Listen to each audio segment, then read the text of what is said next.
Hello my dear friends, మనం business start చేయాలంటే investment కావాలా?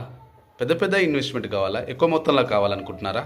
No my dear friend, without investment కూడా మనం బిజినెస్ స్టార్ట్ చేయొచ్చు. ఐడియాలజీ, పాజిటివ్ మైండ్ సెట్ ఉంటే. రీసెల్లింగ్ బిజినెస్ చేయండి. ప్రోడక్ట్స్ కొనకుండానే సెల్ చేసి కమిషన్ ఎన్ని చేయొచ్చు. లైక్ ఇన్సూరెన్స్ కావచ్చు, రియల్ ఎస్టేట్ కావచ్చు, అండ్ ఎనీథింగ్ ఏదైనా ఇలాంటి మార్గాలు ఉంటాయి. And tiffin services and catering స్మాల్స్గా స్టార్ట్ చేసి బిగ్ ఎక్స్పాండ్గా మనం బిజినెస్ చేయొచ్చు. డిజిటల్ కోచింగ్ మనంతో మీకున్న నాలెడ్జ్ని, స్కిల్స్ని షేర్ చేసి ఇన్కమ్ జనరేట్ చేయొచ్చు. అండ్ వీటిలో ఒకటి స్టార్ట్ చేసి కన్సిస్టెంట్గా మీకు చేస్తే బిగ్ రిజల్ట్స్ వస్తాయి. మీకు ఏ బిజినెస్ నచ్చిందో కామెంట్ చేయండి, ఫ్రెండ్స్ షేర్ చేయండి. మరిన్ని ఫైనాన్షియల్ టిప్స్, ఆదాయ మార్గాల కోసం నా ఛానల్ని సబ్స్క్రైబ్ చేయండి. Thank you. Signing off Ravisiddhula. Thank you so much.